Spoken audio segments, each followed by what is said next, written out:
लेकिन यदि शादी के बाद उसी साथी के साथ कोई अनबन हो जाए, मन मुटाव या झगड़ा हो जावे, तो मन में भय पैदा हो जाता है कि कहीं साथी हमारा बेकार न निकल जाए, हमें छोड़ करके चला न जाए, शराबी कबाबी और जुआरी न बन जाए। दुनिया भर की मन में चिंताएं समा जाती हैं। चिंता चिता समान, चिंता से बढ़ करके दुनिया में कोई दूसरा रोग नहीं। सो इस चिंता के कारण हम लोग दुखी हो जाते हैं। फिर हम बाल बच्चों में सुख ढूंढते हैं। जब बाल बच्चे पैदा होते हैं, मन में बड़ी भारी खुशी होती है। ये मन फूला नहीं समाता है। अड़ोस पड़ोस वालों को बुला करके लड्डू पूड़ी पकवान बना बना करके खिलाते हैं। लेकिन अगर वही बच्चे बड़े हो करके नालायक निकल जाएं, माँ बाप का कहना ना माने, उनका आदर और सत्कार न करें, तो वही औलाद हमारे लिए दुख का कारण बन जाती है। फिर हम दुनिया के जीव हुकूमत के नशे में सुख ढूंढते हैं, राजनीति में सुख ढूंढते हैं। लेकिन जिस वक्त प्रेमी भाई बहनों, बड़े बड़े नेताओं को आपने देखा होगा, लोग उनको बदनाम कर देते हैं, पकड़ करके जेल खाने में डाल देते हैं, अखबारों में उनकी मट्टियां पलीत कर देते हैं। फिर वही हुकूमत हमारे लिए दुख का कारण बन जाती है। फिर हम दुनिया के जीव इंद्रियों के भोग और वासनाओं में सुख ढूंढते हैं। लेकिन जिस वक्त बीमारियों का हिसाब हमें अपने शरीर पर देना पड़ता है, तब हमें होश आता है ये सुख का कारण है या दुख का कारण है। इसीलिए महात्मा समझाते हैं कि भाई आप इस नाशवान जगत में नाशवान क्षणिक पदार्थों से कभी सुख हासिल नहीं कर सकते हो, कभी शांति प्राप्त नहीं कर सकते। एक बार हमारे गुरु महाराज कलकत्ता में एक विशाल पार्क बना हुआ, विक्टोरिया पार्क के नाम से, गुरु महाराज उसी बगिया में बैठे हुए थे। बगल से दो सेठ आए। दोनों सेठ गुरु महाराज के बगल में आकर बैठ गए। सामने देखा एक माली घास काट रहा था। घास काटते काटते माली को नींद आ गई और वह घास के ऊपर सो गया। दोनों सेठ आपस में बातचीत करने लगे। देखो उस माली को, हमसे ज्यादा सुखी तो वो माली है, कम से कम उसे नींद तो आ रही, हम लोगों को नींद तक नहीं आती। नींद की गोलियां खा खा करके सोना पड़ता। गुरु महाराज उन सेठों की बात सुन रहे थे। गुरु महाराज बोले, अरे भाई सेठ जी, तुमने अपने आप क्यों फैसला कर लिया? जाओ पहले माली से पूछ करके आओ क्या वो सुखी है या नहीं है। गुरु महाराज की बात को मान करके दोनों सेठ माली के पास गए। जगा करके पूछा कि भाई हमारे सवाल का जवाब दे दो, क्या तुम सुखी हो या नहीं हो? तो माली बोला, अरे बाबूजी, हम कहाँ सुखी हैं। सुखी तो देखो महलों में जो रह रहे हैं, ऊंची ऊंची इमारतों में जो रह रहे हैं, वे लोग सुखी हैं। हम कहाँ सुखी हैं। गुरु महाराज उसकी बातों को सुन करके हंसने लगे। गुरु महाराज बोले, देखो सेठ कह रहा है कि माली सुखी है, और माली कह रहा है सेठ सुखी है, और वास्तविकता यही है, यहाँ कोई सुखी नहीं। ना सुख विद्या के पढ़े, ना सुख वाद विवाद, साध सुखी सहजो कहे, जो लागे शून्य समाध। ना आलिम फाजिम सुखी है, न गुड़ी और ज्ञानी सुखी हैं, न बड़े बड़े विद्वान सुखी हैं। सुखी वही है जिसने दुनिया में से अपने मन को निकाल करके और मालिक के चरणों में लगाया हुआ है। इसीलिए महात्मा कहते हैं, लगो तुम अब चढ़कर सतनाम। अगर तुम सुख पाना चाहते हो, अगर तुम शांति पाना चाहते हो, तो सतनाम की खोज करो, उस मालिक की भक्ति करो। क्योंकि जितना समय तुम्हारा ध्यान मालिक की भक्ति में लगा रहेगा, तुम दुनिया में 2-4 दिन जरूर सुख हासिल कर सकते हो। और अगर तुम्हारा ध्यान मालिक की भक्ति से हट जाएगा, तो सारी दुनिया तुम्हारे लिए दुख का रूप बन करके खड़ी हो जाएगी। प्रेमी भाई बहनों, आप अपनी बुद्धि से विचार करिएगा।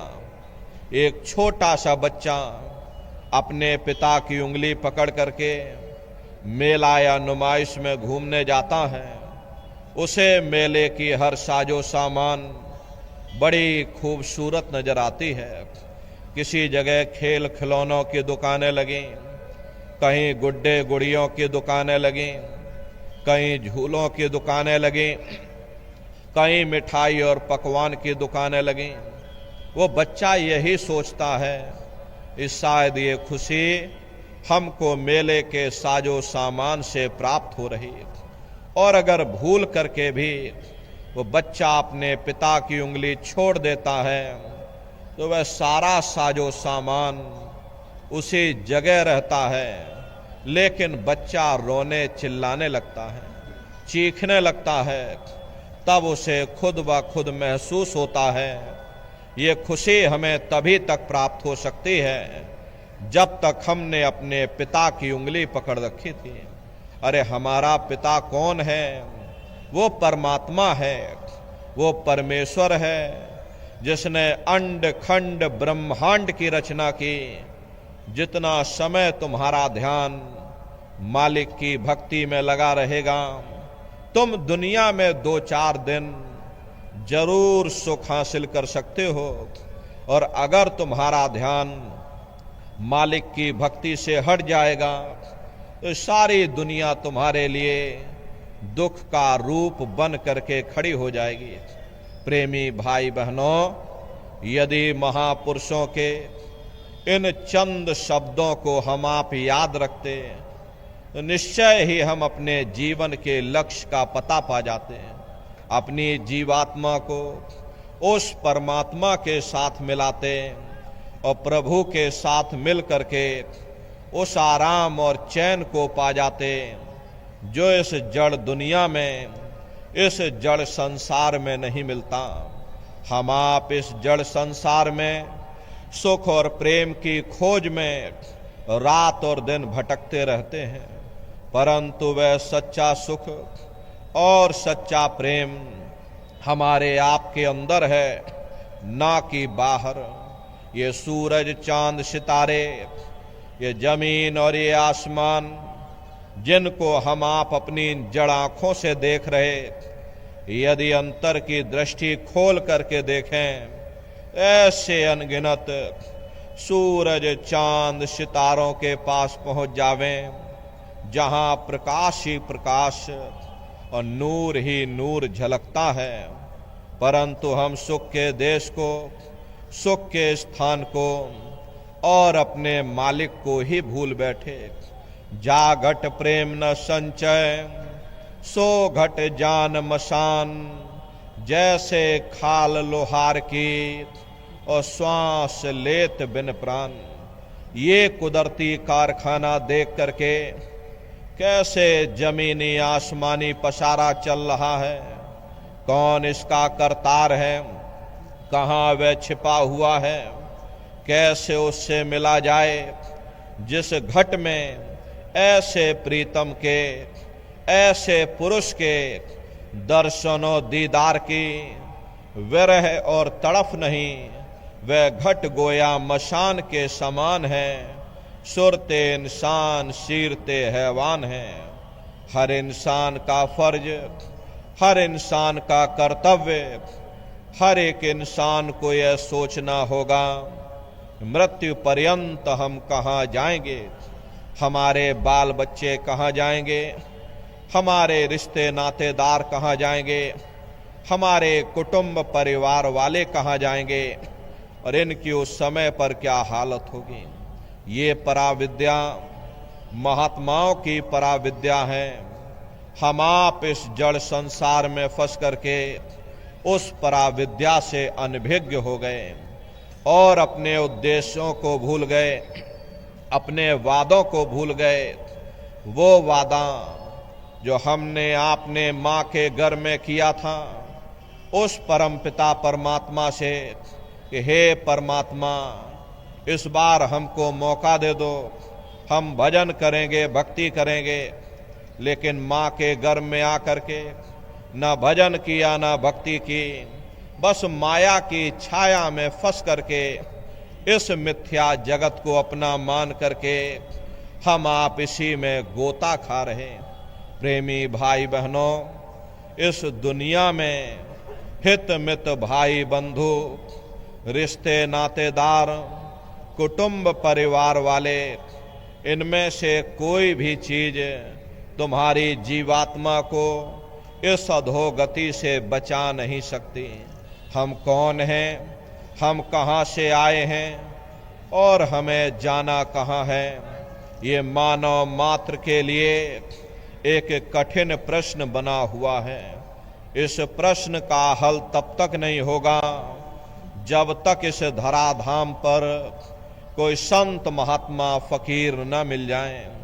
इसीलिए वह मालिक अति दया और कृपा करके संतों महात्माओं को धरती पर भेजते हैं। संत महात्मा फकीर यहाँ पर आकर के हम जीवों को समझाने की कोशिश करते हैं। भाई, हम आए वही देश से जहां तुम्हारो धाम, तुमको घर पहुंचावना एक हमारो काम। वो परमात्मा है, वो आपको मिलेगा, जीते जी मिलेगा, इसी मनुष्य शरीर में मिलेगा। इसी मनुष्य शरीर के अंदर जा करके परमात्मा से मिलने का वह एकमात्र दरवाजा है। उस दरवाजे का भेद केवल संतों महात्माओं को ही प्राप्त है। ये दुनिया के लोग, दुनिया की आवाम जनमानस दुनिया के ज्ञान को पढ़ करके अहंकार में डूबे रहते हैं कि हमसे बड़ा कोई ज्ञानी यहाँ नहीं। लेकिन उनको ये नहीं मालूम, जहाँ ये दुनिया का ज्ञान समाप्त होता है उसी के सिर की चोटी से ये आध्यात्मवाद, आत्मा और परमात्मा का एक गूढ़ ज्ञान, रहस्य, विज्ञान प्रारंभ होता। उस विज्ञान को पाने के लिए सबसे पहले यह जरूरी है कि पहले आप लोग मानवतावादी बनो, मानव धर्म और मानव कर्म को अपनाओ। अरे मानव धर्म क्या है? इंसान इंसान के काम आवे, एक दूसरे की निस्वार्थ भाव से सेवा करे, सत्य, दया, अहिंसा, परोपकार आदि गुणों को अपने जीवन में उतार करके और किसी संत महात्मा की खोज करके उनके बताए हुए रास्तों पर चल करके उस मालिक की भक्ति करके अपनी जीवात्मा का कल्याण करा ले। यही इंसान का सबसे बड़ा मानव धर्म है। लेकिन आज इस कलिकाल में ये दुनिया की आवाम जनमानस इंद्रियों के भोग और वासनाओं में, शराबों और कबाबों में, मांस और मदिरा में सुख ढूंढने की कोशिश कर रही। ये चरित्र पतन जैसे कार्यों को अपना करके ये आवाम जनमानस कैसे सुखी हो सकती है? पहले अपने चरित्र जैसे धन को इकट्ठा करो, क्योंकि चरित्र ही सब कुछ है। चरित्र ही मानव धर्म की पूंजी है। ये दुनिया भर के रगड़े और झगड़े, पिता पुत्र में लड़ाई, आदमी औरत में लड़ाई, घर परिवार में लड़ाई, समाज में लड़ाई, जातियों में लड़ाई, मुल्क में लड़ाई, हरे न नारियों, ये इंसानों का काम नहीं है। ये हैवानों का काम है। इसलिए पहले आप इंसान बनो, चरित्रवान बनो, महात्माओं के समीप आओ, वे जो दया का प्रसाद दें उसे खुशी खुशी लेकर के अपने निज घर को जाओ, जहां न फिर जन्मना है और ना ही फिर मरना है। इसीलिए हमारे गुरु महाराज परम संत बाबा जय गुरुदेव जी महाराज ने आवाम जनमानस के बीच में ये आवाज लगाई है, ऐ इंसानों, तुम अपने मानव धर्म के रास्ते पर वापस आ जाओ और इस मानव मंदिर में बैठ करके भगवान का सच्चा भजन करो, जिससे तुम्हारी ये जीवात्मा नरकों में जाने से बच जाए। अरे हम माने ना माने, लेकिन संत महात्मा त्रिकालदर्शी होते हैं, वे सब कुछ जानते हैं। अगर हम उनके वचनों को मान जाएंगे तो हम लोग बच जाएंगे, नहीं तो खाई और खंदक में जा कर के गिर जाएंगे। इसीलिए अभी वक्त है उस मालिक से सच्ची प्रार्थना करने का, भगवान के सामने अपने गुनाहों की माफी मांगने का, धर्म मजहब के नाम पर लड़ने झगड़ने का नहीं, जात बिरादरी के नाम पर लड़ने झगड़ने का नहीं।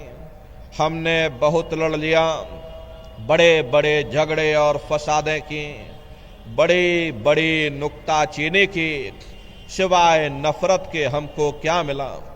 नफरत की ऐसी ज्वाला जली जिसमें घर जल गया, परिवार जल गया, समाज जल गई, जातियां जल गईं, अब सारा देश जल उठा। इसीलिए सारी मानवता बहुत थक गई।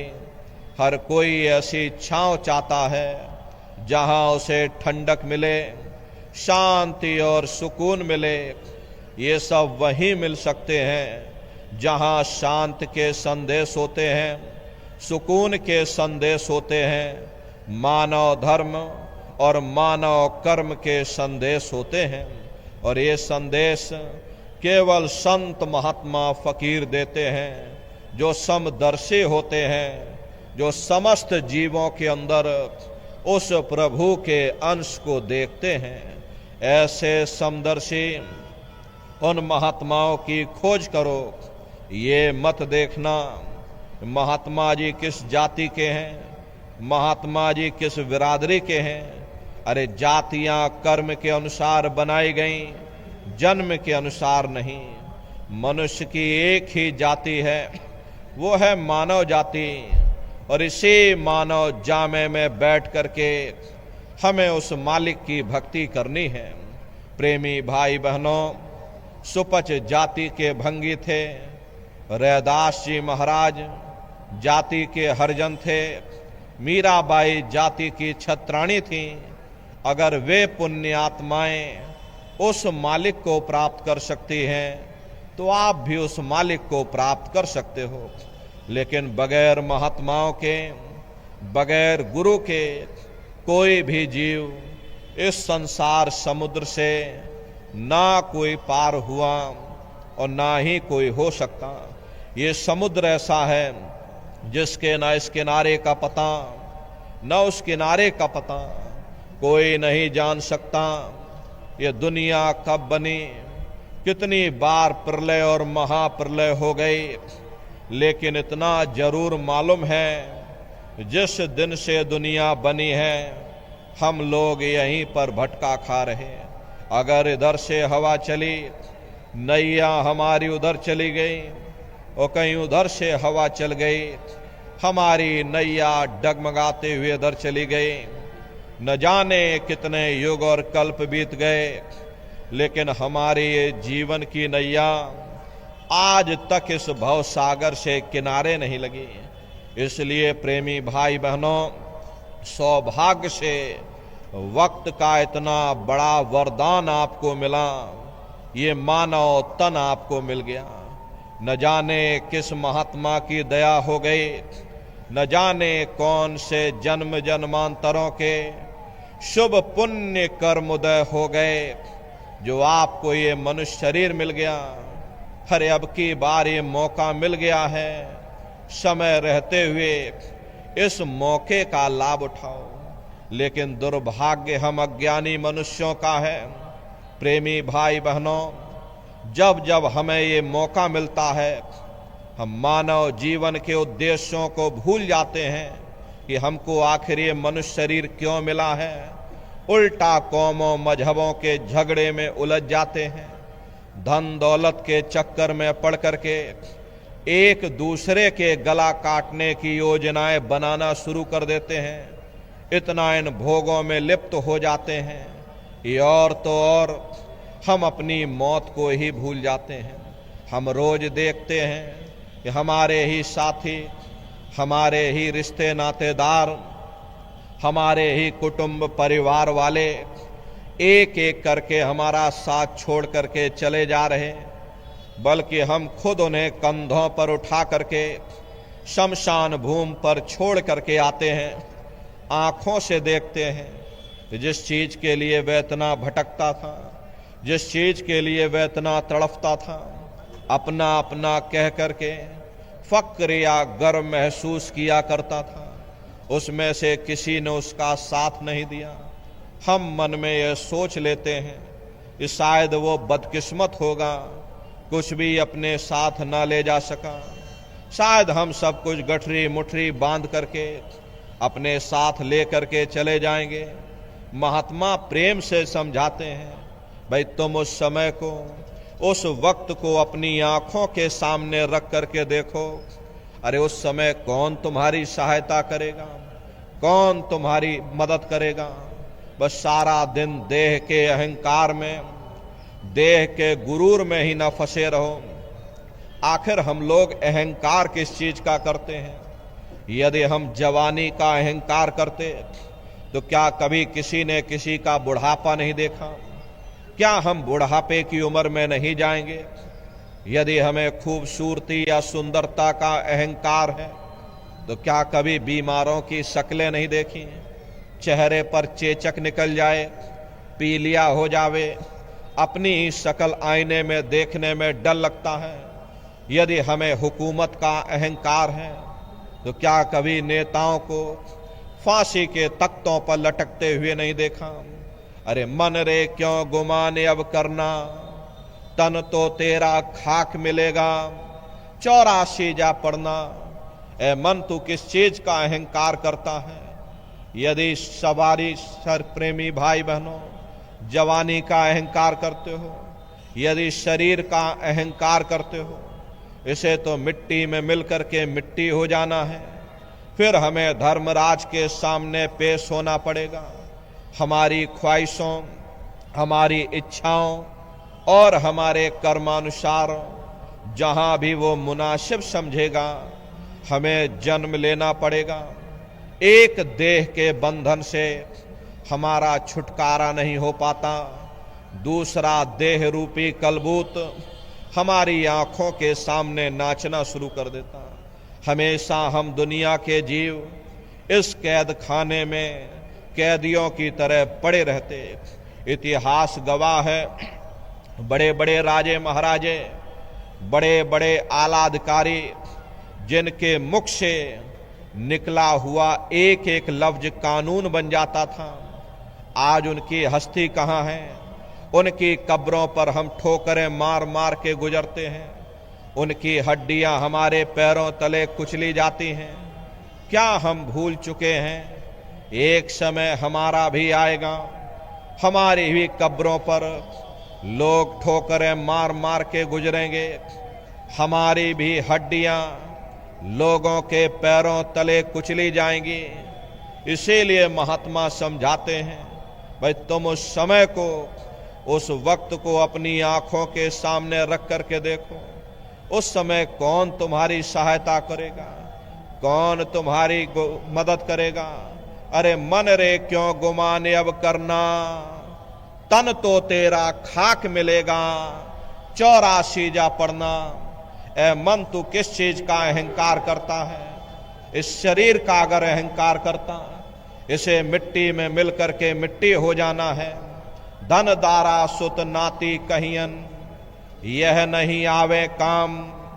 ये बाल बच्चे, ये रिश्ते नातेदार, ये कुटुंब परिवार वाले जिनके लिए हम आप इतनी ठगियां करते हैं, इतनी कुर्बानियां करते हैं, इतने इतने जिंदगी के उसूलों को कुर्बान कर देते हैं, इनको तो यह भी पता नहीं चलता है कि मौत के फरिश्ते आए किधर से, लेकर किधर चले गए। कुटुंब परिवार मतलब का बिना धन पास नहीं जाए। ये रिश्ते नातेदार, ये कुटुंब परिवार वाले, ये सब स्वार्थ के संगी साथी। अरे आज आपकी जेब में पैसा है, सब जैसे तैसे आपसे रिश्तेदारियां कायम कर लेंगे। आज आपकी जेब खाली हो जाए, बेटा बाप को बाप कहने के लिए तैयार नहीं होता। आप रोज कचहरियों में मुकदमों का हाल देखते हो। यदि किसी पिता ने बंटवारा करते समय किसी बेटे को 1000 रुपया कम दे दिया या 1 बीघा जमीन कम दे दी, तो बेटा बाप का दुश्मन बन जाता, उसे ले जाकर कचहरियों में खड़ा कर देता। अरे अपना यहाँ क्या है? इस स्वार्थ के संगी साथी प्रेमी भाई बहनों, महात्मा केवल हमारी हालत ही बयान नहीं करते हैं, केवल हम पर तरस खाने के लिए ही नहीं आते हैं, बल्कि हमें यहाँ से निकालने का उपाय भी करवाते हैं। वो कौन सा उपाय है, वो कौन सा तरीका है? देखो महात्मा कह रहे कि तू अचेत गाफिल हो रहता, सुन ले मूल कलाम। वह मूल कलाम जिसे महात्माओं ने शब्द कहा, जिसे महात्माओं ने नाम कहा, वह दोनों आंखों के मध्य भाग में दिन रात धुनकारे दे रहा। अगर तुम जन्म मरण के बंधनों से आजाद होना चाहते हो, उस मालिक को पाना चाहते हो, तो उस मूल कलाम को पकड़ो, उस नाम को पकड़ो, उस शब्द को पकड़ो। शब्द मर सो मर रहा, फिर मरे न दूजी बार। जो उठते बैठते चलते फिरते अपने ख्याल को शब्द या नाम के साथ जोड़ देते हैं, ऐसे जीव हमेशा के लिए अजर और अमर हो जाते हैं। क्योंकि शब्द को पकड़ करके ही ये जीवात्माएं ऊपर से नीचे आई हैं, तो शब्द को ही पकड़ करके ये जीवात्मा नीचे से ऊपर को जाएगी। अजय जिस रास्ते को पकड़ करके आप यहाँ मथुरा पहुंचे हो, तो उसी रास्ते को पकड़ करके आप अपने घर वापस पहुंचोगे। प्रेमी भाई बहनों, हम लोग ऊपर से नीचे कैसे आए और कैसे नीचे संसार में आकर के फंस गए, तो जरा संक्षिप्त में आप लोग समझ लीजिए। देखो प्रेमी भाई बहनों, पहले यहाँ कुछ नहीं था। पहले ना हम थे, ना आप थे, न जमीन थी, ना आसमान था, न देवी थे, न देवता थे। पहले कुछ नहीं था। तो पहले कौन था? एक अनी अनामा अब सच्चिदानंद प्रभु धामा। वो एक अनी अनामी महाप्रभु अपने अनामी धाम में अखंड राज किया करते थे। उस मालिक की मौज मर्जी उठी। उन्होंने सबसे पहले 3 लोकों का विस्तार किया, यानी अगम लोक, अलख लोक और सतलोक। अगम लोक में अगम पुरुष को बैठाया, अलख लोक में अलख पुरुष को बैठाया और सतलोक में सतपुरुष भगवान को बैठा दिया। काफी समय जब बीत गया, नीचे की रचनाओं का विस्तार सतपुरुष भगवान ने किया। उन्होंने अपनी आवाज पर अनंतों अनंत ब्रह्मांडों की रचना की और अपने 16 पुत्रों को नीचे उतार दिया।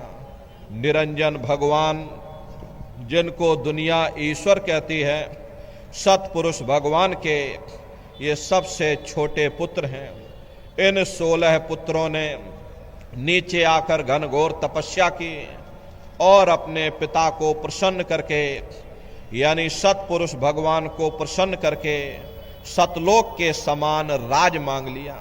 वरदान के रूप में सतपुरुष भगवान से उन्होंने राज मांग लिया।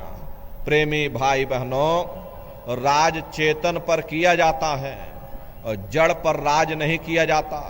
इसलिए सत्पुरुष भगवान ने वरदान के रूप में अपने पुत्रों को छोटा सा राज दे दिया और जीवात्माओं को नीचे उतार दिया। प्रेमी भाई बहनों, जब हम लोग ऊपर से नीचे उतारे जाने लगे तो हम लोग घबराने लगे। उस समय सत्पुरुष भगवान ने आदेश किया कि तुम जाओ, जाकर नीचे आराम से रहो और जब समय पूरा होगा तब तुम वापस अपने देश लौट आना। सत्पुरुष के आदेश पर ये रूहें, ये जीवात्माएं ऊपर से नीचे उतारी जाने लगी। और प्रेमी भाई बहनों, शब्द को पकड़ा करके मंडल दर मंडल जीवात्माओं को नीचे उतारा जाने लगा। सबसे पहले 4 प्रकार के कपड़े जीवात्माओं को पहनाए गए। कारण कपड़ा, फिर सूक्ष्म कपड़ा, लिंग कपड़ा, फिर स्थूल कपड़ा। जीवात्माओं को 4 प्रकार के कपड़े पहनाए गए और शब्द को पकड़ा करके परत दर परत जीवात्माओं को नीचे उतारते चले गए। और इसी मृत्युलोक में, इसी स्थूल शरीर में, दोनों आंखों के मध्य भाग में जीवात्मा को यहाँ पर बैठा दिया गया। जब जीवात्माएं ऊपर से नीचे आ गईं, उस समय पर सतयुग का समय था। सतयुग योगी सब विज्ञानी और करे हरे ध्यान तरे भव प्राणी।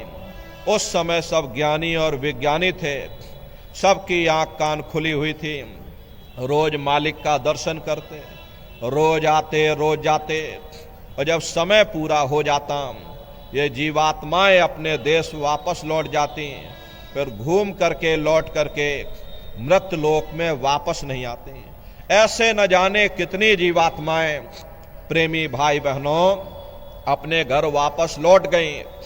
तब निरंजन भगवान ने विचार किया कि हमने इतनी मेहनत की, हमने इतनी तपस्या की, वरदान के रूप में जीवात्माओं का छोटा सा भंडार उस मालिक से मांग लिया है। और अगर ये जीवात्माएं ऐसे अपने घर वापस लौट जाएंगे, फिर हम राज किस पर करेंगे?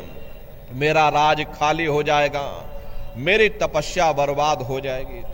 तो उन्होंने बड़ी होशियारी के साथ में कर्मों का विधान बना दिया और कर्मों का विधान बना करके यहां मृत्युलोक में जीवात्माओं को सुना दिया गया कि काल रूप में तिन कर भ्राता, शुभ अशुभ कर्म फल दाता।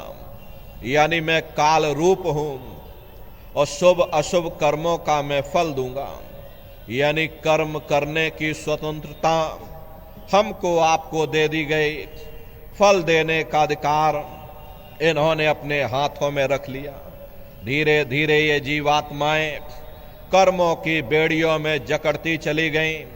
जिस नाम की डोरी को पकड़ करके ये जीवात्माएं ऊपर से नीचे आई थीं, कर्मों के कारण वो नाम की डोरी हाथ से छूट गई।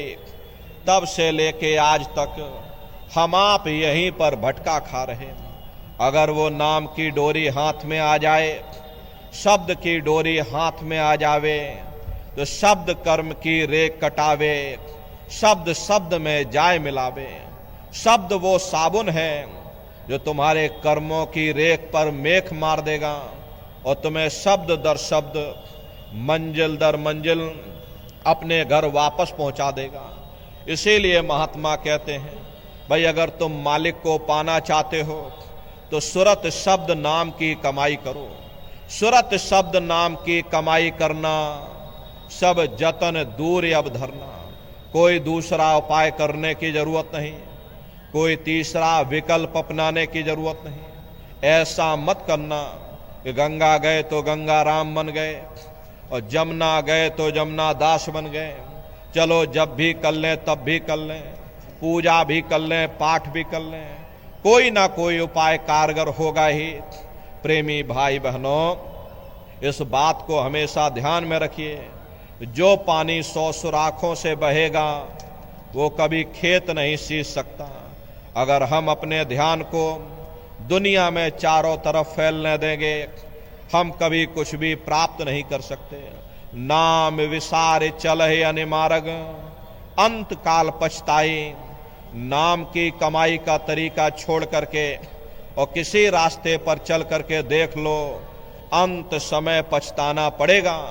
इसीलिए महात्मा कहते हैं भाई सुरत शब्द नाम की कमाई करना, यानी शब्द की कमाई करो, नाम की कमाई करो। नाम किसके पास मिलेगा? नाम रहे संतन आधीना, और संत बिना कोई नाम न चीन्हा। प्रेमी भाई बहनों, अगर तुम नाम की कमाई करना चाहते हो तो शब्द भेदी गुरु की तलाश करो। गुरु सोई जो शब्द सने ही, और शब्द बिना दूसर नहीं से ही। शब्द कमावे सो गुरु पूरा, उन चरणन की हो जा धूरा। और पहचान करो मत कोई, लक्ष्य अलक्ष्य न देखो सोई। शब्द भेद लेकर तुम उनसे, और शब्द कमाओ तुम तन मन से। यानी शब्द भेदी शब्द गुरु की तलाश करो, जो शब्द या नाम के भेद को जानते हो। ऐसे महात्माओं की खोज करो, ऐसे महात्माओं से प्रीत करो, उनकी संगत और सोहबत करो। हम जीवों का दुर्भाग्य है कि हम दुनिया के जीव एक तो महात्माओं की संगत और सोहबत नहीं करते, और यदि करते भी हैं तो मन में लोक लाज का भाव पैदा हो जाता। हम मन में ये सोचने लगते हैं कि पता नहीं महात्मा किस कौम के होंगे, किस मजहब के होंगे, कौन सी जात और बिरादरी के होंगे। प्रेमी भाई बहनों, मन में लोक लाज का भय पैदा हो जाता है। लोक लाज ही हमको नीचे से नीचा गिरा देती है। देखिए हुजूर राय साहब शालिग्राम जी महाराज, आपका कोई मामूली ओहदा नहीं था। आप उन दिनों में उत्तर प्रदेश के पोस्ट मास्टर जनरल हुआ करते थे। पोस्ट मास्टर जनरल का ओहदा अपने आप में बड़ा रुतबेदार ओहदा हुआ करता था, लेकिन आप अपने गुरु की सेवा में होता हल्का गोपी चंद अपने गुरु जी के चरणों में गए। गुरु जी ने देखा ये राजा है, इसके अंदर बड़ी भारी लोक लाज होगी, चलो पहले इसका लोक लाज ही निकाला जाए। गुरु जी ने आदेश कर दिया, जाओ राजन, तुम अपने राज में भीख मांग करके लेकर के आओ। अब जिस राजा ने अपने राज में राज किया हो, अपनी ही प्रजा से भीख मांगना बहुत बड़ी बात होती है, लेकिन गुरु के आदेश पर देखो राजा अपने राज्य में भीख मांगने गया। प्रजा ने जब देखा मेरा राजा भिक्षा मांग रहा, यथा संभव जो हुआ उन्होंने अपने राजा को दान में दे दिया। और जब राजा महल के दरवाजे पर पहुंचा, रानियों ने जब देखा मेरा राजा ही भीख मांग रहा, हम ये हीरे जवाहरात पहन करके क्या करेंगे। प्रेमी भाई बहनों, रानियों ने अपने हीरे जवाहरात उतार करके राजा को भिक्षा में दे दिया। जब राजा माँ के दरवाजे पर पहुंचा, माँ से कहा माँ भिक्षा दे दे। माँ ने कहा तू मेरा बेटा है, तू राज छोड़ करके फकीर हो गया है, अगर मैं तुझे ये बाहरी चीजें दूंगी, ये सोना चांदी हीरे जवाहरात दूंगी, ये तेरे काम नहीं आएंगे। बेहतर होगा मैं वो चीज दूं जो तेरे काम में आए। राजा बोला हे माते, तू जो चाहे मुझे दान कर दे। मां ने कहा बेटा मेरी 3 सीख हमेशा ध्यान में रखना। मैं 3 चीजें तुझे दान में दे रही हूं, 3 बातें मैं तुझे समझा रही हूं, मेरी सीख को हमेशा ध्यान में रखना। मां ने कहा बेटा मेरी पहली बात यह है कि किसी मजबूत किले या महल में रहना। दूसरी बात यह है नरम नरम बिस्तर पर सोना। और तीसरी बात यह है अच्छे अच्छे भोजन पकवान खाना। राजा हैरान हो गया, बोले हे माते तू ये क्या कह रही है। देख मुझे जंगलों में रहना है, मेरे पास मजबूत किला कहाँ है। मुझे जंगलों में सोना है, मेरे पास नरम नरम बिस्तर कहाँ है। मुझे जंगलों में रूखा सूखा मिलेगा, मेरे पास अच्छे भोजन पकवान कहाँ है। ये तीनों बातें मेरे खिलाफ हैं। मां ने कहा बेटा तू अभी समझा नहीं, देख तू राज छोड़ करके फकीर हो गया, तेरे पास हर तरह के लोग आएंगे, कोई तुझसे धन दौलत मांगेंगे, कोई तुझसे बेटा बेटी मांगेंगे। अगर तू गुरु के चरणों में पड़ा रहेगा तो तू बचा रहेगा, और गुरु के चरण तेरे लिए मजबूत से मजबूत किला है। दूसरी बात यह है, रात को जागना, जाग जाग करके भजन करना। जब नींद तुझे ज्यादा सताए उस समय तू वहीं सो जाना, वहां ऐसी नींद आएगी जो तुझे फूलों की सेज पर नहीं आएगी होगी। और तीसरी बात यह है कि भूखे रहना, जितना भूखे रहोगे आलस कम आएगा, भजन ज्यादा बनेगा। जब भूख तुझे ज्यादा सताए, जो रूखा सूखा मिल जाए उसे तू खा लेना, उसमें वो स्वाद आएगा जो तुझे 56 प्रकार के भोजन में ना आया होगा। प्रेमी भाई बहनों, ये इतिहास है उन भक्तों का जिन्होंने उस रूहानी दौलत को पाने के लिए अपना सर्वस्व न्यौछावर कर दिया।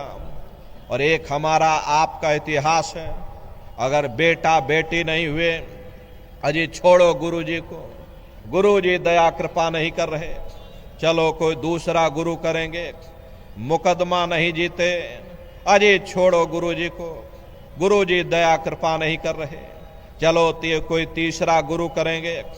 यहां तक कि आपकी भैंसिया मर गई तो सारा दोष आपने गुरुजी पर मर दिया। प्रेमी भाई बहनों, हमारा और सतगुरु का ताल्लुक हमें मुकदमा जिताना नहीं, हमें बेटा बेटी देना नहीं, बल्कि हमें धुरधाम पहुंचाना है जहां ना जन्मना है और ना ही फिर मरना है। प्रेमी भाई बहनों, सतगुरु बेगरज होता है, वे हमसे कोई इनाम नहीं मांगता है, निस्वार्थ भाव से हमारी आपकी सेवा करता है। सतगुरु वो आईना है, आईने को कोई दुख नहीं होता है, चाहे कोई देखे या ना देखे। आईना देखने वाले को जरूर दुख सुख की अनुभूति होती है।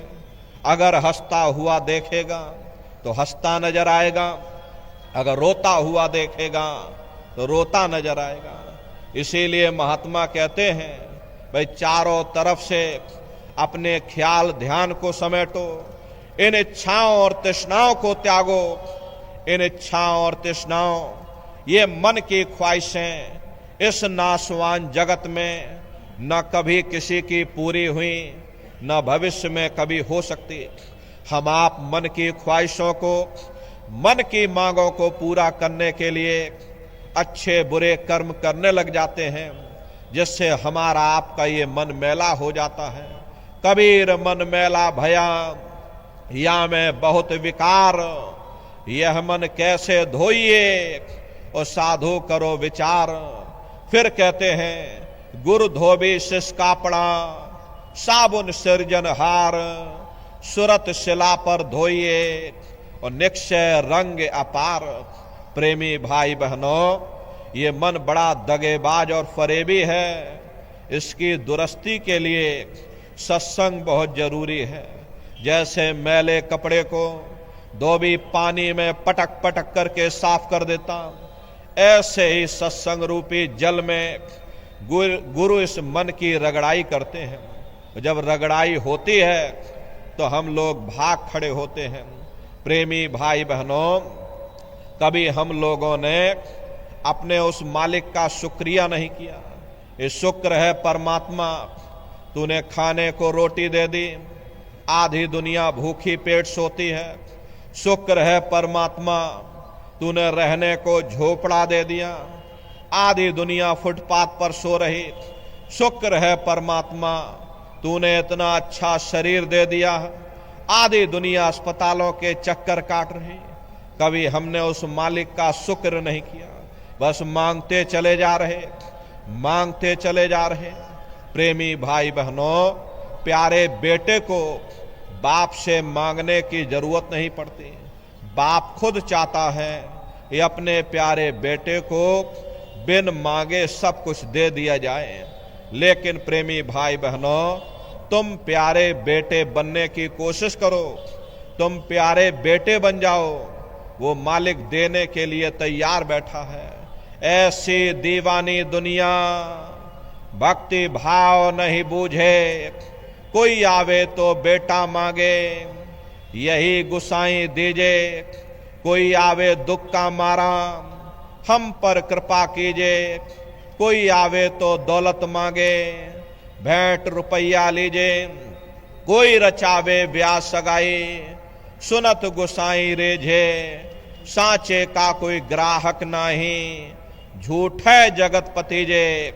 और कहे कबीर सुनो भाई साधो, अंधों को क्या कीजिए। प्रेमी भाई बहनों, इस तरह से मन की इच्छाओं को लेकर के हम आ पाते, लेकिन इस नाशवान जगत में ये मन की इच्छाएं कभी किसी की पूरी नहीं हो सकती। मान लो आपकी एक इच्छा पूरी हो गई, ये मन दूसरी इच्छा लेकर के खड़ा हो जाएगा। मान लो आपकी दूसरी इच्छा पूरी हो गई, ये मन तीसरी इच्छा लेकर के खड़ा हो जाएगा। अरे दिल का हुजरा साफ कर, जाना के आने के लिए ध्यान गैरों का हटा। उसको बिठाने के लिए एक दिल लाखों तमन्नाएं, उस पर भी ज्यादा हविष, फिर ठिकाना है कहाँ उसको बिठाने के लिए। प्रेमी भाई बहनों, हम सब दुनिया के जीव चाहते हैं वो परमात्मा हमारे अंदर, हमारे हृदय में आकर के बैठ जाए, परंतु हम कभी ये नहीं सोचते हैं उस परमात्मा को बैठाना कहाँ है। अरे जिस हृदय के अंदर हम उस परमात्मा को बैठाना चाहते हैं, वह हृदय तो पहले से ही गैरों के मोह में, गैरों के प्यार में फंसा हुआ। ये गैर कौन है? जो कुछ हम अपनी इन जड़ आंखों से देख रहे, सब के सब गैर हैं। इन सब को फना हो जाना है, इन सब को समाप्त हो जाना है। हम गैरों के मोह में फंस करके हम अपने मालिक को भूल बैठे, अपने सच्चे घर को भूल बैठे, अपने सच्चे पिता को भूल बैठे। रबिया बसरी मुसलमानों के अंदर बड़ी मशहूर महात्मा हुआ करती थी। वे अपने कलाम में लिखती हैं कि हे परमात्मा, ये जो तूने दोजख या नरक बनाए, अगर मेरा वश चले मैं इनमें आग लगा दूं। हे परमात्मा, ये जो तूने स्वर्ग या वहिष्ठ बनाए, अगर मेरा वश चले मैं इनको समुद्र में डुबा दूं, ताकि ये दुनिया के लोग ना तो तेरे नरकों के भय से तेरी भक्ति करें और ना कोई स्वर्ग की आशा रख करके तेरी भक्ति करें। जो मालिक के प्यारे होते हैं वो उस मालिक को पाने के लिए उस मालिक की भक्ति करते हैं। इसलिए प्रेमी भाई बहनों, चारों तरफ से अपने ख्याल ध्यान को समेट करके एक मन एक चित्त होकर के सुरत शब्द नाम की कमाई करो। सुरत शब्द नाम की कमाई करना, सब जतन दूर अब धरना। और कोई दूसरा उपाय नहीं, कोई तीसरा विकल्प नहीं। शब्द भेदी गुरु की तलाश करके शब्द या नाम की कमाई करो। प्रेमी भाई बहनों, इस कलयुग में केवल एक ही आधार है, सुरत शब्द नाम की कमाई। अरे सतयुग त्रेता द्वापर बीता, काहू न जाने शब्द की रीता। कलयुग में स्वामी दया विचारी, प्रगट करके शब्द पुकारी। सतयुग त्रेता द्वापर बीत गया, लेकिन शब्द के भेद को आज तक कोई जान नहीं पाया। वो तो उस मालिक की दया कृपा हो गई जिन्होंने संतों महात्माओं को इस धरती पर भेज दिया। और करीब करीब 700 वर्षों के अंदर संत महात्मा फकीर आए जिन्होंने शब्द के भेद को जाहिर किया। सबसे पहले कबीर साहब आए, उसके बाद बहुत से महात्मा आए जिन्होंने शब्द के भेद को जाहिर किया, नाम के भेद को जाहिर किया। और हमारे गुरु महाराज ने करोड़ों करोड़ लोगों को खुले मंच से नाम की अमोलक दौलत बख्शीश की। प्रेमी भाई बहनों, महात्माओं ने हम जीवों के कल्याण के लिए अथक मेहनत और परिश्रम किया, अपना खून बहा दिया, अपने आप को बलिदान कर दिया, लेकिन अपने दृढ़ संकल्पों को नहीं छोड़ा। प्रेमी भाई बहनों, अरे हम लोगों को सचखंड का कोई अता पता तक नहीं मालूम, क्योंकि इतना समय यहां रहते रहते बीत गया। लाख ठोकर खाने के बावजूद भी हमारी आपकी तीव्र इच्छा यहीं रहने की बनी रहती है। उन महात्माओं की दया कृपा हो गई। धीरे धीरे सत्संग के माध्यम से हम लोगों के अंदर भाव पैदा किए। आज हमारा आपका रुझान सचखंड जाने का बनने लगा। ये गुरु की दया कृपा का परिणाम है। इसीलिए प्रेमी भाई बहनों, इस कलयुग में केवल गुरु की महिमा है। गुरु से प्रीत कर पहले बहुर घट शब्द को सुनना। गुरु से प्रेम करो, गुरु से प्रीत करो, गुरु से प्रतीत करो, क्योंकि गुरु ही है जो तुम्हें शब्द के भेद को जाहिर करेगा, तुम्हें शब्द को पकड़ा करके और तुम्हारे साथ चल करके और तुम्हें अपने घर वापस पहुंचा देगा। गुरु मेरे पूरन पुरुष विधाता और नित्य चरणन पर मन मेरा राता। इसमें कोई शक संदेह की बात नहीं। वो परमात्मा घट घट में विराजमान है, लेकिन उसके होते हुए भी तुमने करोड़ों जन्म ठोकरें खाई। कभी किसी योनि में तुम भटके, कभी किसी योनि में तुम भटके। अरे जब तक गुरु नहीं मिला तुम दर बदर भटकते रह गए, और जब गुरु मिल गया तो वह मालिक भी मिल गया। इसीलिए साधक कहता है, गुरु है अगम अपार अनामी, गुरु बिन दूसरे और न जानी। ईश्वर परमेश्वर ब्रह्म पार ब्रह्म, सतनाम से भी कोई परे है, जिसे हम अनामी कहते हैं। मैं अपने गुरु को वही मानता हूं। अगर कोई मेरा खुदा है, कोई मेरा माई बाप है, वह केवल मेरा गुरु है। नहीं ब्रह्मा नहीं विष्णु महेशा, नहीं ईश्वर परमेश्वर शेषा। गुरु के मुकाबले न ब्रह्मा है जो दुनिया को बनाते हैं, न विष्णु है दुनिया का पालन करते हैं, न शिव है जो दुनिया का संहार करते हैं, न ईश्वर है जो सहस्र दल कवल के मालिक हैं, न परमेश्वर है जो त्रिकुटी के मालिक हैं। राम कृष्ण ही 10 अवतारे, व्यास वशिष्ठ नाद कुमारी।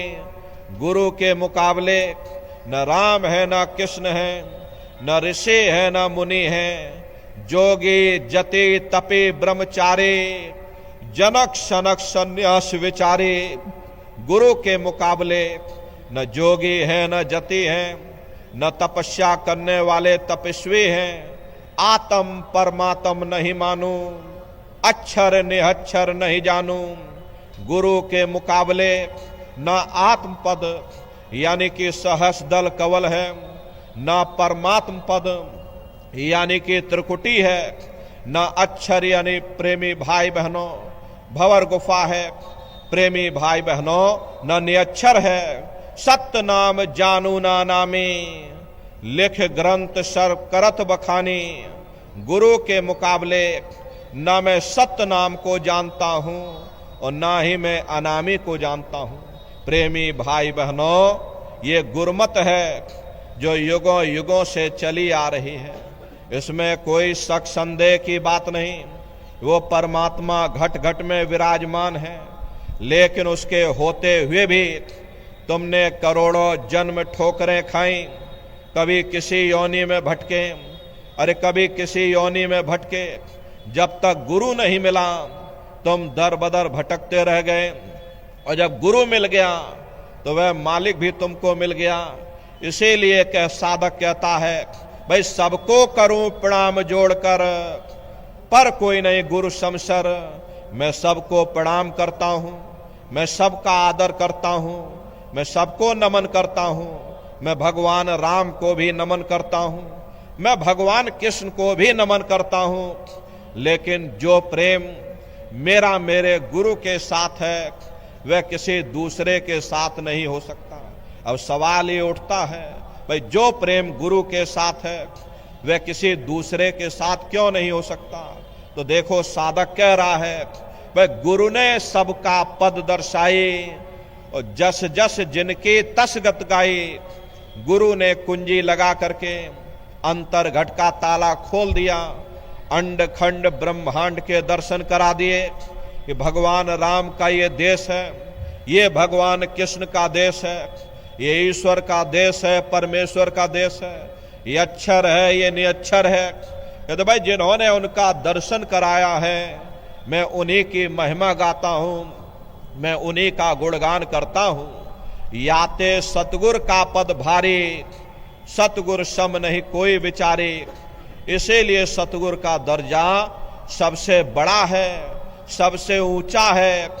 प्रेमी भाई बहनों, जाके हृदय गुरु प्रतीति, काल कर्म बातें नहीं जीती। जिसके हृदय में अपने गुरु के प्रति प्रेम है, विश्वास है, श्रद्धा है, आस्था है, ऐसे प्यारे साधकों को स्वयं गुरु लेने आते हैं। गुरुमुख की गति सबसे भारी, गुरुमुख कोटिन जीव बारी। गुरुमुख सबसे बड़ा क्यों है? क्योंकि गुरुमुख अपने कमाए हुए नाम का एक कण दे करके करोड़ों करोड़ जीवों का उद्धार कर सकता। धन धन राजा जनक हैं जिन सुमरन किया विवेक, एक घड़ी के सुमिरते और पापी तरे अनेक। देखो राजा जनक जब स्थूल शरीर को त्याग करके जाने लगे, रास्ते में बड़ी भारी चीख पुकार मची। राजा जनक ने धर्मराज से पूछा कि भाई ये क्यों रो रहे, कैसे इन जीवों का छुटकारा होगा?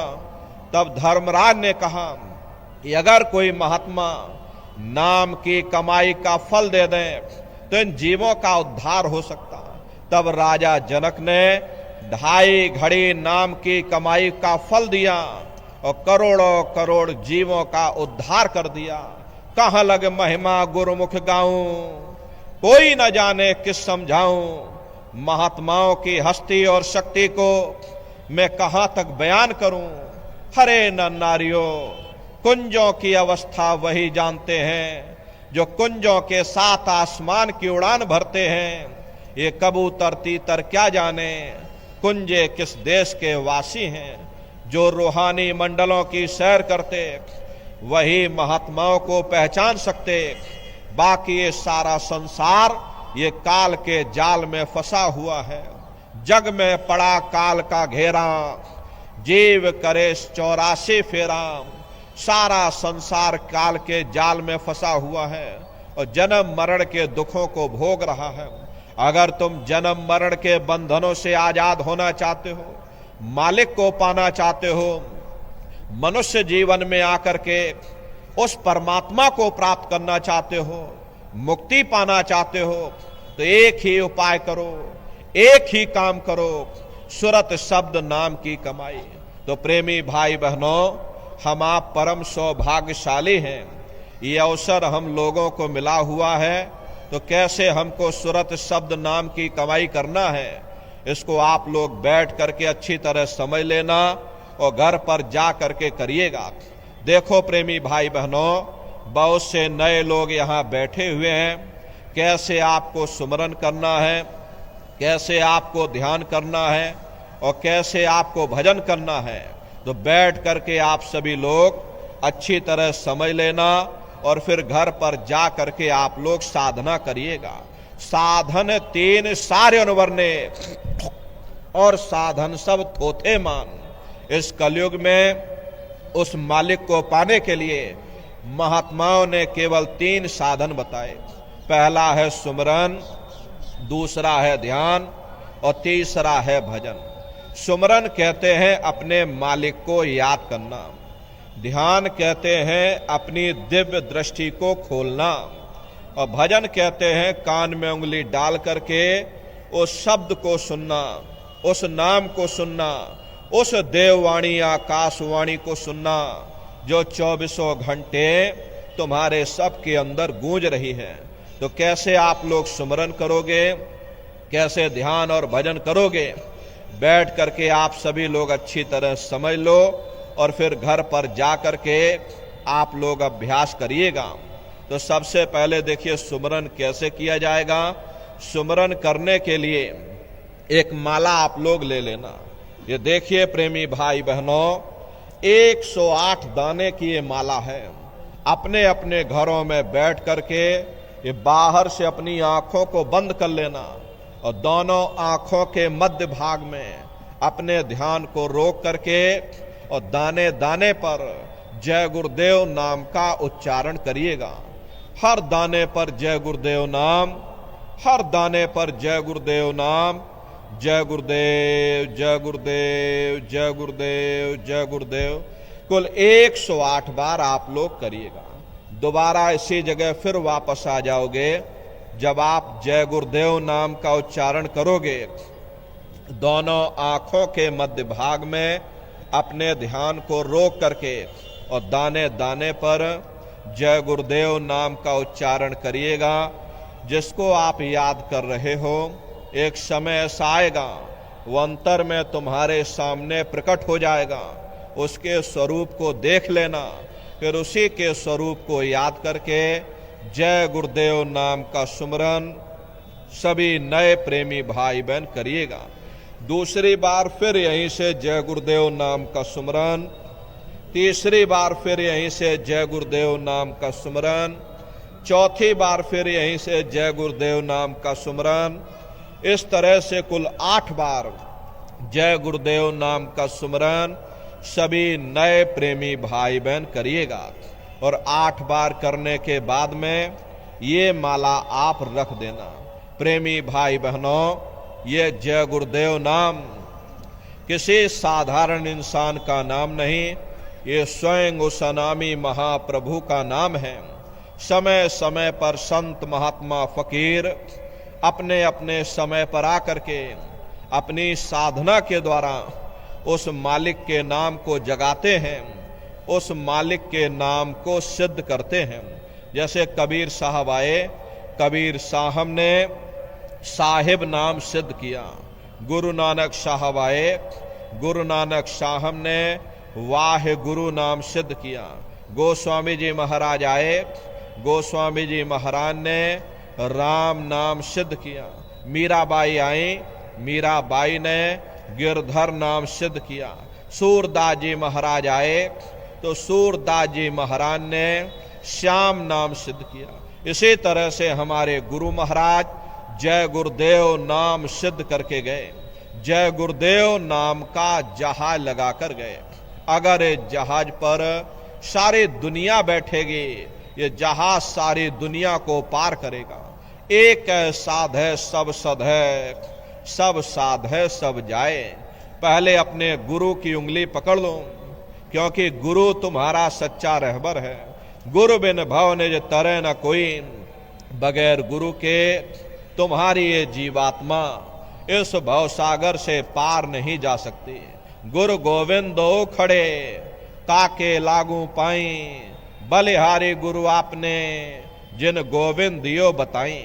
महिमा उन्हीं की है जिन्होंने उस गोविंद को लखा दिया। इस संसार में हमारे 3 तरह के गुरु होते हैं। पहले गुरु हमारे माता पिता होते हैं, जो हमें जन्म देते हैं, हमारा पालन पोषण करते हैं, बचपन से हमारे अंदर संस्कार डालते। ये माता पिता हमारे पहले गुरु, पहले भगवान होते हैं। दूसरे गुरु हमारे शिक्षक होते हैं, जो हमें स्कूलों में कॉलेजों में हमें जो भौतिक ज्ञान देते हैं, ये हमारे दूसरे गुरु होते हैं। और तीसरे हमारे आध्यात्मिक गुरु होते हैं, जो हमारी जीवात्मा को इस भव सागर से पार ले जाते। इसीलिए कहा गया है, गुरुर ब्रह्मा गुरुर विष्णु गुरुर देवो महेश्वरः गुरुर साक्षात पर ब्रह्म तस्मै श्री गुरुवे नमः। 3 लोक 9 खंड में गुरु से बड़ा न कोई, करता करे न कर सके, गुरु करे सो हुई। इसलिए प्रेमी भाई बहनों, साधना करने से पहले जय गुरुदेव नाम का सुमरन सभी नए प्रेमी भाई बहन करिएगा। और सुमरन करने के बाद में फिर आप लोग ध्यान पर बैठिएगा। दूसरा है ध्यान।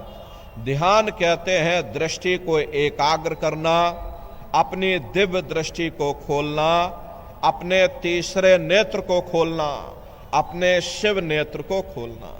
तो कैसे आप लोग ध्यान करोगे, जरा अच्छी तरह से समझ लो।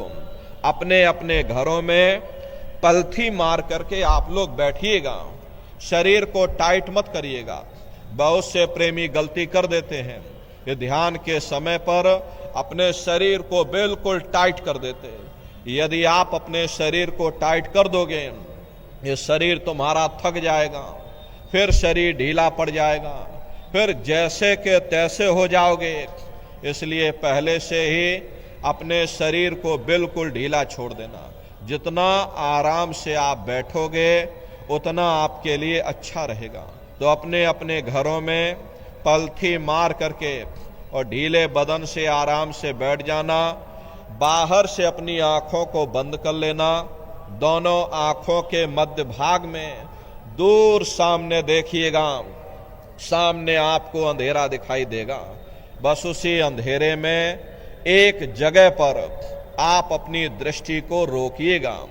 होशियारी यही रहे, ये आंखों की पुतलियां हिलने ना पाएं। शुरुआती समय में ये आंखों की पुतलियां अंदर अंदर हिलेंगी, लेकिन जब आप रोज रोज अभ्यास करोगे, करत करत अभ्यास ते जड़मत होत सुजान, जब रोज रोज अभ्यास करोगे तो आंखों की पुतलियां हिलना बंद हो जाएंगी।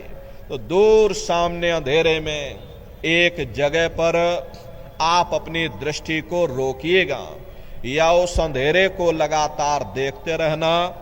दृष्टि अपने आप अंधेरे में रुक जाएगी।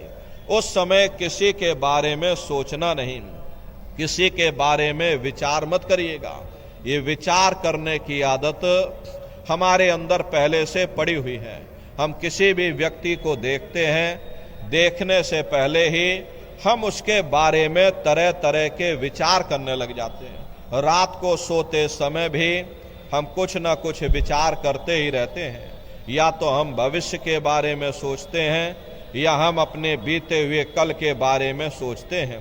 ध्यान के समय पर ना आपको भविष्य के बारे में सोचना है, ना आपको अपने बीते हुए कल के बारे में सोचना है। आपको वर्तमान में जीना है। वर्तमान में जीने का नाम ही ध्यान है। एक टक हो करके सामने उस अंधेरे को लगातार देखते रहिएगा। किसी के बारे में सोचना नहीं, किसी के बारे में विचार मत करिएगा। शरीर को बिल्कुल हिलाना नहीं, शून्य हो करके, शांत चित्त हो करके, निर्विचार हो करके बस आप उस अंधेरे को लगातार देखते रहना। देखते देखते देखते देखते एक समय ऐसा आएगा कि आपकी ये दृष्टि उस अंधेरे में रुक जाएगी। और जैसे ही आपकी दृष्टि अंधेरे में रुकेगी तो सुई की नोक के बराबर काले में भी काला बिंदु, बड़ा चमकीला बिंदु होगा, तारे की तरह चम चम चम चम चमकेगा। वो चमकता हुआ तारे जैसा बिंदु आपको सामने दिखाई पड़ेगा। और जब वो बिंदु सामने दिखाई पड़ जाए तब आप अपनी दृष्टि को उस बिंदु पर एकाग्र कर देना। वही बिंदु दरवाजा है, वही बिंदु खिड़की है, उसी को हरि का द्वार यानी कि हरिद्वार कहा गया। बहुत विशाल वो दरवाजा है। ये संसार कुछ नहीं है। ऐसे तुम लाखों संसार इकट्ठे करके एक साथ दरवाजे के अंदर डाल दो, पता तक नहीं चलेगा। इतना विशाल वो हरि का द्वार तुम्हारे सब के अंदर बना हुआ है। एक छोटे से बीज को लेकर के हम आपसे कहें कि इस बीज के अंदर बहुत बड़ा पेड़ है तो आप जल्दी भरोसा नहीं करोगे। लेकिन उस छोटे से बीज को जब आप जमीन में गाड़ दोगे, थोड़ा खाद पानी दोगे, वो बीज अंकुरित हो जाएगा। उसमें से विशाल लताएं भी निकलेंगी, विशाल वृक्ष का रूप भी लेगा, उसमें से फल और फूल भी निकलेंगे। इसी तरह से आप सभी के अंदर सुई की नोक के बराबर तारे की तरह छोटे से छोटा बिंदु है। उस बिंदु के अंदर बड़े बड़े ब्रह्मांड बसे हुए हैं। वो तारे जैसा चमकता हुआ बिंदु आपको सामने दिखाई पड़ेगा। लेकिन प्रेमी भाई बहनों, बिंदु जब दिखाई पड़ेगा जब आप अपनी दृष्टि को उस अंधेरे में रोक करके रखोगे। दृष्टि को जैसे ही अंधेरे में रोकोगे, वो चमकता हुआ बिंदु आपको सामने दिखाई पड़ जाएगा। और जब वो बिंदु सामने दिखाई पड़ जाए, तब आप अपनी दृष्टि को उस बिंदु पर एकाग्र कर देना। जब दृष्टि को बिंदु पर एकाग्र कर दोगे, तो वही बिंदु दरवाजा है। वो दरवाजा खुल जाएगा, ये शिव नेत्र खुल जाएगा, ये दिव्य दृष्टि आपकी खुल जाएगी और आप दरवाजे के अंदर दाखिल हो जाओगे। एक बार प्रेमी भाई बहनों, ये दिव्य दृष्टि आपकी खुल जाए, फिर क्या भूत, क्या भविष्य, क्या वर्तमान, कोई भेद आपसे गुप्त नहीं रहेगा। लाखों वर्ष पहले क्या हुआ था, भविष्य में क्या होने वाला है, आप अपने अपने घरों में बैठ करके और ध्यान लगा करके भूत, भविष्य और वर्तमान को देख सकते हो। तो यह है ध्यान करने का तरीका। एक बार फिर से आप लोग समझ लीजिए कैसे आपको ध्यान करना है। अपने अपने घरों में पलथी मार करके बैठ जाना, बाहर से अपनी आंखों को बंद कर लेना, दोनों आंखों के बीचों बीच में दूर सामने देखिएगा, तो सामने आपको अंधेरा दिखाई पड़ेगा। बस उसी अंधेरे में एक जगह पर आप अपनी दृष्टि को रोकिएगा। उस समय किसी के बारे में सोचना नहीं, किसी के बारे में विचार मत करिएगा, शरीर को बिल्कुल हिलाना नहीं, शून्य होकर के, शांत चित्त होकर के, निर्विचार होकर के बस आप उस अंधेरे को लगातार देखते रहना। जितना देर आपसे बन सके आप उस अंधेरे को लगातार देखते रहिएगा। ये उसी तरह से है जैसे आपकी आंखों के सामने सूरज है, लेकिन बीच में बादल आ गए, इसीलिए सूर्य आपको दिखाई नहीं दे रहा। अगर बादल हट जाएं तो सूरज सामने दिखाई पड़ जाएगा। ठीक उसी प्रकार से कर्मों के बादल अंधकार बन करके हमारी आंखों के सामने आकर खड़े हो गए। जब आप अपने आंखों की पुतलियों को उस अंधेरे में रोक करके रखोगे, तो उसी अंधेरे में सुराख हो जाएगा, सामने आपको चमकता हुआ बिंदु दिखाई पड़ेगा। और जब वो बिंदु सामने दिखाई पड़ जाए, तब आप अपनी दृष्टि को उस बिंदु पर एकाग्र कर देना। और जब आप अपनी दृष्टि उस बिंदु पर एकाग्र कर दोगे, वही बिंदु दरवाजा है, वो दरवाजा खुल जाएगा, ये शिव नेत्र खुल जाएगा, ये दिव्य दृष्टि आपकी खुल जाएगी और आप दरवाजे के अंदर दाखिल हो जाओगे। तो प्रेमी भाई बहनों, ये है ध्यान करने का तरीका। और तीसरा है भजन। गाने बजाने का नाम भजन नहीं है। नाच गाना, ढोल मजीरा, हारमोनियम, तबला, उछल कूद, अरे इसका नाम भजन नहीं है। भजन कहते हो शब्द को सुनना, उस नाम को सुनना, उस देववाणी आकाशवाणी को सुनना जो 24 घंटे तुम्हारे सबके अंदर गूंज रही है। तो कैसे आप लोग भजन करोगे, जरा अच्छी तरह से समझ लो। ये दोनों उंगली कानों में डाल करके ये कानों को बंद कर लेना। कान इसीलिए बंद किए जाते हैं ताकि बाहर की कोई आवाज हमको सुनाई ना पड़े। अपनी सुविधा से बैठिएगा, कुर्सी पर चाहे कुर्सी पर बैठ जाओ, सोफे पर चाहे सोफे पर। या प्रेमी भाई बहनों, एक तकिया आप लोग रख लेना और दोनों कोहनी यहां रख करके दोनों उंगली कानों में डाल करके ये कानों को बंद कर लेना। बहुत सी हमारी माताएं बहनें हैं, बूढ़े बुजुर्ग हैं, अरे भाई आपके घुटनों में दर्द होता होगा या रीढ़ की हड्डी में दर्द होता होगा और आप बैठ करके भजन नहीं कर पाते हो, तो आप लेट करके भजन करिए। ऐसे सीधे लेट जाना, लेटे लेटे आंख और कान को बंद कर लेना। मतलब तो आंख और कान को बंद करना है, चाहे आप लेट करके करो या चाहे आप बैठ करके करो। यही कहा गया, ये आंख कान मुख बंद कराओ, अनहद झिंगा शब्द सुनाओ, यानी पहले अपनी आंख को बंद करो, अपने मुख को बंद करो, दोनों उंगली कानों में डाल करके ये कानों को बंद कर लो और ऊंचे से ऊंचा ध्यान दे करके उस आवाज को सुनने की कोशिश करो। प्रेमी भाई बहनों, जब आप अपने कानों को बंद करके और अंतर में गौर से सुनोगे तो आपको ऐसा अनुभव होगा कि कहीं सीटी जैसी आवाज हमारे कानों में बज रही है। टी, इस तरह से सीटी जैसी आवाज शुरू में आप सभी को सुनाई पड़ेगी। शाम को अपने अपने घरों में जाकर बैठिएगा या अपने अभी लाटियों में, टेंटों में जाकर के बैठना और कान में उंगली डाल करके और ध्यान दे करके आप लोग सुनिएगा तो सीटी जैसी आवाज आप सभी को सुनाई पड़ेगी। करना कुछ नहीं है, लेटे हो चाहे बैठे हो, बस आप उस आवाज को सुनते रहना और सुनते सुनते उसी में लीन हो जाओ।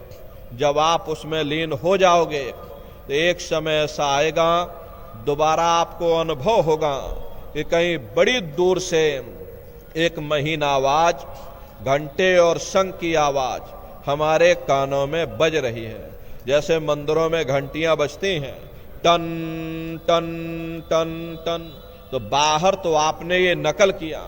महात्माओं ने कहा था ये शरीर तुम्हारा सच्चा हरि मंदिर है और इसी हरि मंदिर के अंदर 24 घंटे वो घंटे और शंख की आवाज गूंज रही है। उसी घंटे शंख की आवाज को महात्माओं ने शब्द कहा। अरे आपकी धर्म पुस्तकों में लिखा है, ये पोथी पढ़ पढ़ जग मुआ, पंडित भया न कोई, ढाई अक्षर प्रेम का, पढ़े सो पंडित होई। दुनिया वाले कहते हैं कि ढाई अक्षर का मतलब प्रेम है। अरे प्रेम नहीं है, प्रेम में तो मात्रा लगी हुई।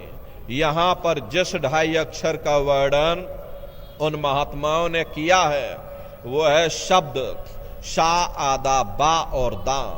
उसी शब्द को महात्माओं ने नाम कहा। कल युग जोग न यज्ञ न ज्ञाना, एक आधार नाम गुण गाना।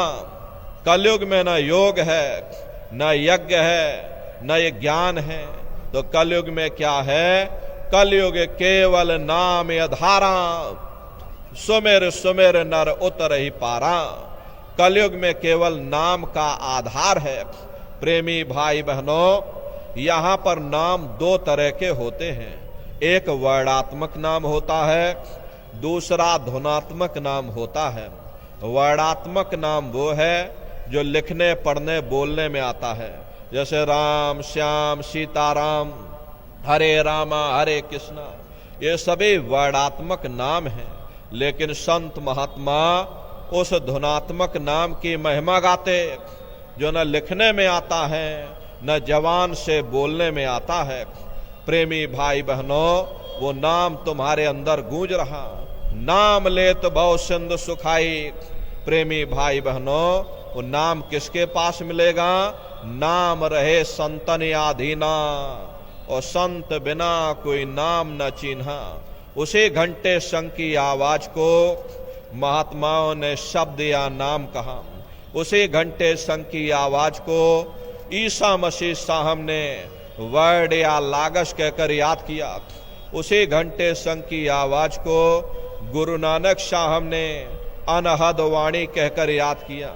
चीन में जो महात्मा हुए उन्होंने इसको ताओ कहकर याद किया। मुसलमान फकीरों ने इसे कलमा कहकर याद किया। हिंदू महात्माओं ने इसे देववाणी आकाशवाणी कहकर याद किया। उन अलग अलग महात्माओं ने अपनी अपनी भाषा में हम लोगों को समझाने की कोशिश की है कि भाई वो घंटे शंख की आवाज तुम्हारे सबके अंदर गूंज रही है, वो आपको सुनाई पड़ेगी। लेकिन शुरुआती समय में आपको ऐसा मालूम पड़ेगा कि कहीं बड़ी दूर पर घंटियां बज रही, टन टन टन टन, लेकिन सुनाई हर एक को पड़ेगी। प्रेमी भाई बहनों, जब घंटे और शंख की आवाज आपको अपने अंदर सुनाई पड़ने लग जाए, तब आप सीटी की आवाज को छोड़ देना और घंटे शंख की आवाज को पकड़ लेना, उसको आप सुनने लग जाना। जब आप उसको सुनने लग जाओगे तो वो आवाज धीरे धीरे बढ़ना शुरू होगी और बढ़ते बढ़ते इस कदर बढ़ेगी कि आपके रोम रोम में घंटे और शंख की आवाज गूंजने लगेगी। अरे बड़ी घनघोर आवाज होती है, बड़ी मधुर वो आवाज होती है। दुनिया भर के गाने जो आप लोग बाहर सुनते हो, उस संगीत के सामने ये दुनिया के संगीत कुछ नहीं है। जब आप उस संगीत को सुनोगे, इतना भारी आनंद आपके ऊपर छा जाएगा, इतनी खुशी आपको होगी, ऐसा नशा आपके ऊपर चढ़ जाएगा, ये आप सारी दुनिया को भूल जाओगे। शंकर भगवान को वही नशा चढ़ा था। शंकर भगवान कोई गांजा भांग नहीं पीते थे। ये तो हमने आपने शंकर भगवान को भी बदनाम कर दिया। ये शंकर भगवान गांजा भांग पीते थे तो चलो हम भी गांजा भांग फूकेंगे, लेकिन ऐ नर नारियों, शंकर भगवान ने कभी गांजा भांग नहीं पिया। शंकर भगवान जिस नशे में लीन रहते थे वो नाम का नशा था, वो ध्यान का नशा था, वो भक्ति का नशा था। जब आप उस आवाज को सुनोगे तो आपको भी वो नशा चढ़ जाएगा, क्योंकि उस आवाज में चुंबक है। जब आप उस आवाज को सुनोगे तो वो आवाज आपको अपनी ओर खींचेगी, और जब खिंचाव होगा तो जीवात्मा का फैला हुआ प्रकाश 9 दरवाजों से सिमटने लगेगा। अब ये 9 दरवाजे कौन कौन से हैं? देखो प्रेमी भाई बहनों, अच्छी तरह से आप लोग समझिएगा, ये बहुत बड़ा विज्ञान है। दुनिया का विज्ञान जब समाप्त हो जाएगा तो ये विज्ञान प्रारंभ होगा। यही सच्चा सनातन विज्ञान है जो ऋषियों मुनियों ने समझाया है, जिसको ये संसार भूल गया, बाहरी पाखंड में और कर्म कांडों में उलझ गया।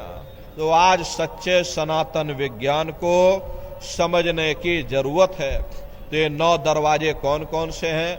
2 आंख, 2 कान, 2 नाक के सुराख, 1 मुंह, 2 मलमूत्र का रास्ता, ये शरीर के 9 दरवाजे हैं। सबसे पहला दरवाजा गुदा चक्र आता है। गुदा चक्र में गणेश जी वास करते हैं। गणेश जी वहां के मालिक हैं। ये 4 दल का कवल है। यहाँ पर पृथ्वी तत्व पाया जाता है। उसके ऊपर इंद्रिय चक्र आता है। इंद्रिय चक्र में ब्रह्मा जी वास करते हैं। ब्रह्मा जी वहाँ के मालिक हैं। ये 6 दल का कवल है। यहाँ पर जल तत्व पाया जाता है। उसके ऊपर ये नाभि चक्र आता है। नाभि चक्र में विष्णु जी वास करते हैं। विष्णु जी यहाँ के मालिक हैं। ये 8 दल का कवल है। यहाँ पर अग्नि तत्व पाया जाता है। उसके ऊपर ये हृदय चक्र आता है। हृदय चक्र में शिव जी वास करते हैं। शिव जी यहाँ के मालिक हैं। ये 12 दल का कवल है। यहाँ पर वायु तत्व पाया जाता है।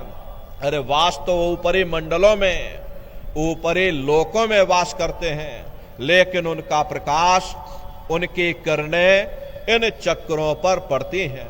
उसी के ऊपर एक कंठ चक्र आता है। यहाँ पर आद्या महाशक्ति की किरणें पड़ती हैं। ये 16 दल का कवल है। और आप सबसे ऊपर, तुम्हारी जीवात्मा सबसे ऊपर दोनों आंखों के मध्य भाग में बैठी है, जहां पर ये देवियां बिंदी लगाती हैं और पुरुष जहां पर ये टीका लगाते हैं। ये बिंदी और ये टीका यहाँ पर हम लोग इसीलिए लगाते हैं क्योंकि यहीं पर हमारी जीवात्मा बैठी है, उसका श्रृंगार किया जाता है। ये 10वां द्वार है जहां पर तुम्हारी जीवात्मा बैठी है, इसी को 10वां द्वार कहते हैं। अरे आप लोग रोज चौपाई गाते हो, मंगल भवन अमंगल हारी, द्रवं सुदशरथ अजर बिहारी। इसका अर्थ जरा